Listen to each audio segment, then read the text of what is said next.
Hello viewers, welcome to our channel. నేను మీ చరణ్ పరిమి.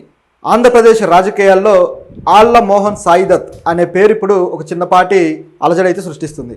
అసలు ఎవరితను ఏంటి అంటే నిన్ననే ఒక వార్త వచ్చింది. సో ఆ వార్త ఇంట్రెస్టింగ్గా ఉంది. ఏంటంటే జగన్ తన పార్టీకి సలహాదారుగా ఈ ఆళ్ల మోహన్ సాయిదత్ అనే వ్యక్తిని నియమించాడు.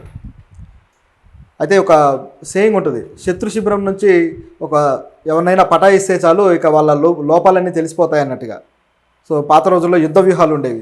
సో యుద్ధం చేయాలంటే వాళ్ళ లోపాలన్నీ తెలియాలంటే రాజులు ఆ శత్రు శిబిరంలో ఉన్న ఆ సైన్యంలోని ఎవరో ఒకరిని ముఖ్యమైన వ్యక్తిని ఏదో రకంగా పటాయించేసి వాళ్ళ దగ్గర ఉన్న సీక్రెట్లు కావచ్చు, అదేవిధంగా వాళ్ళ దగ్గర ఉన్న ఆ యుద్ధ వ్యూహాలన్నింటినీ కూడా ముందే తెలుసుకొని వాటికి వీళ్ళు ఆ కౌంటర్ రిటాలియేషన్ ఏ విధంగా ఉండాలి అని ప్లాన్ చేసేవాళ్ళు.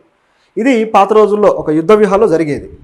ఇదే పద్ధతిలో మోడ్రన్ యుద్ధ వ్యూహాల్లో కూడా ఇట్లా సీక్రెట్ ఏజెంట్స్ని అలాగే కోవర్టుల్ని ఇలా తీసుకొచ్చి పెట్టి నడిపించేవాళ్ళు. సో ఇదొక పద్ధతి.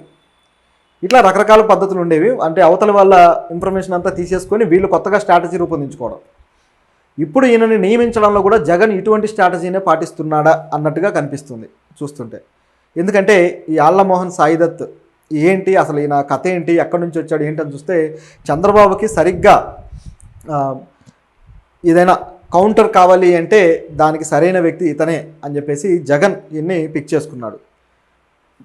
చంద్రబాబుకి లోకేష్కి ఈయన ఏ విధంగా కౌంటర్ అవుతాడు, ఏ విధంగా వాళ్ళని దెబ్బ కొట్టగలిగే కెపాసిటీ ఈ ఆళ్ల మోహన్ సాయిదత్ దగ్గర ఉంది అనేది చూస్తే ఈయన ముందు అసలు ఈయన విషయం ఏంటి, ఎక్కడ మొదలయ్యాడు, ఎలా సాగింది ఈయన ప్రయాణం అనేది మనం చూడాలి. అప్పుడు కానీ అర్థం కాదు.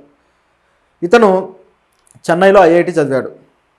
చదివిన తర్వాత ఇక ఇట్లా పొలిటికల్ స్ట్రాటజిస్ట్గా అతను కొన్ని సంస్థల్లో పనిచేశాడు. స్పార్క్ అనే సంస్థలో పనిచేశాడు. దాదాపు 8 ఏళ్ల పాటు చేశాడు. తర్వాత ఇలాగే పొలిటికల్ కన్సల్టెంట్గా వర్క్ చేస్తూ వచ్చాడనమాట. ఇట్లా వర్క్ చేస్తూ ఉన్న క్రమంలో అతనికంటూ సొంతంగా ఒక ఇది బిల్డ్ చేసుకుంటూ వచ్చాడు. అంటే రాజకీయ చైతన్యం కావచ్చు, స్ట్రాటజీస్ కావచ్చు, ఇలాంటివన్నీ కూడా తనకంటూ తాను సొంతంగా నిర్మించుకోవడానికి కొన్ని శక్తియుక్తులు కూడగట్టుకున్న తర్వాత ఇక మొదలు పెట్టాడనమాట. అయితే అతని స్టెప్ కూడా చాలా చిన్న టీం తోటి మొదటి స్టెప్ అయితే వేసి తెలంగాణలో గత ఎలక్షన్స్ టైంలో మొదట్లో ఈటెల గారికి క్యాంపెయినింగ్ చేయడం జరిగింది. సో ఆయన పొలిటికల్ స్ట్రాటజీస్ ఏవైతే ఉన్నాయో, ఆయన ప్రచారం కావచ్చు, పిఆర్ కావచ్చు, ఎవ్రీథింగ్ వీళ్ళు చూసుకునేవాళ్ళు. దాని తర్వాత అదే క్రమంలో అమిత్ షా గారికి కూడా చేయడం జరిగింది. అంటే అమిత్ షా కంటే డైరెక్ట్గా ఆయన గెలుపు కోసం అక్కడికి వెళ్ళి గుజరాత్ వెళ్ళి చేయడం కాదు, కానీ ఏం చేశారంటే ఇక్కడ పార్టీ ఏ విధంగా ఉంది గ్రౌండ్ లెవెల్లో అనే దానికి సంబంధించి వీళ్ళు కొన్ని రిపోర్ట్స్ తయారు చేసి అమిత్ షా గారికి ఇవ్వడం జరిగింది. సో ఇది తెలంగాణలో ఆ పార్టీని బలోపేతం చేయడానికి ఉపయోగపడింది అనమాట. సో ఇట్లా ఒక టాక్టిక్స్ తోటి, కొత్త రకం పద్ధతులతోటి వీళ్ళు రాజకీయాల్లోకి అడుగుపెట్టారు, అంటే స్ట్రాటజిస్ట్గా.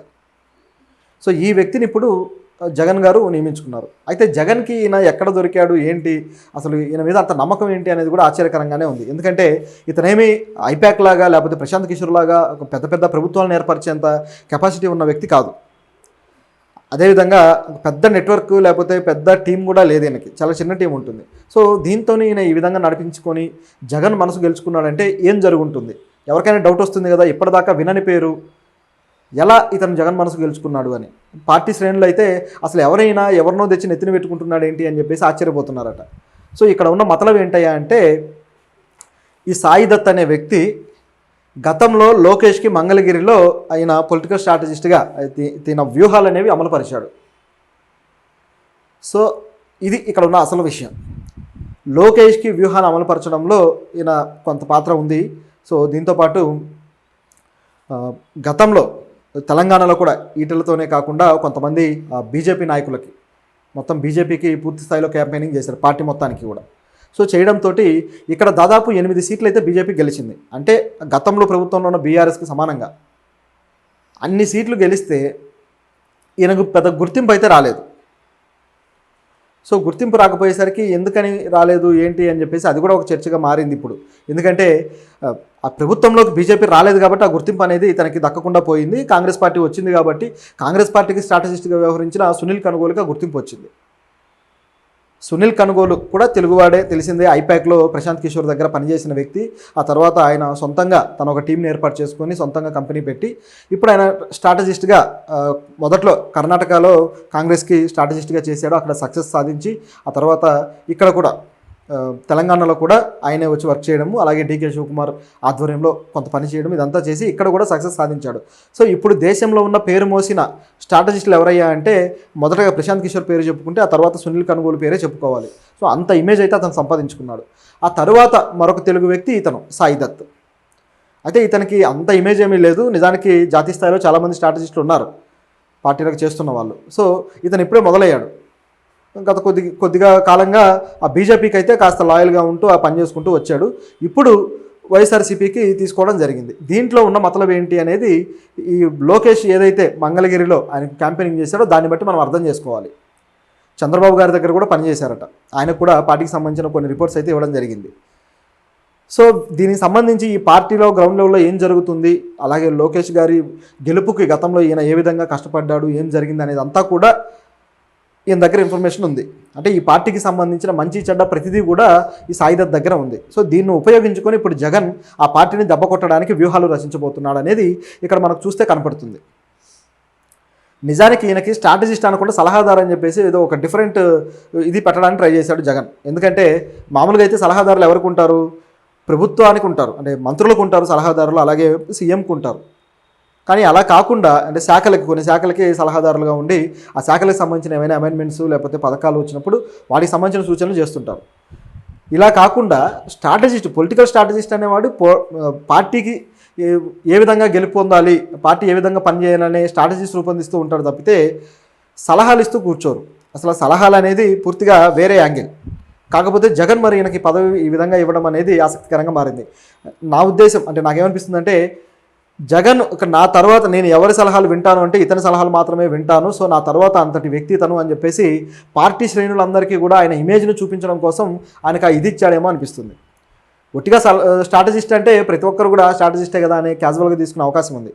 అదే జగన్కి సలహాదారు, పార్టీకే సలహాదారు అంటే ఆ ఇమేజ్ డిఫరెంట్గా ఉంటుంది.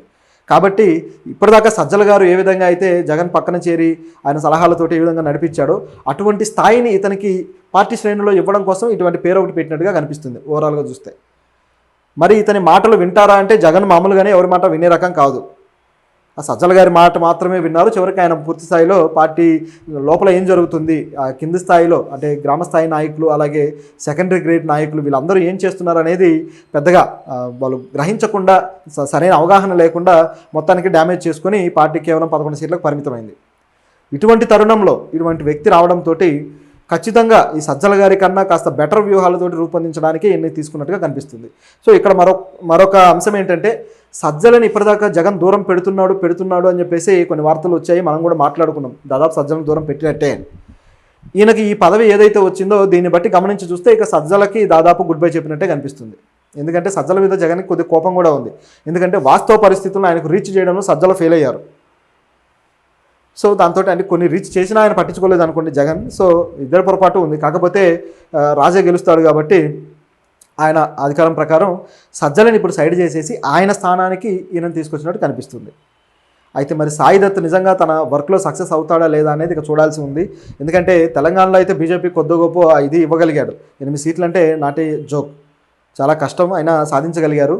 అలాగే ఇప్పుడు ఏపీలో వైసీపీని మరి రాజ్యాధికారంలోకి తీసుకొస్తే మాత్రం సీఎంగా జగన్ని చేయగలిగితే మాత్రం ఇక ఐపాక్ స్థాయిలో మరొక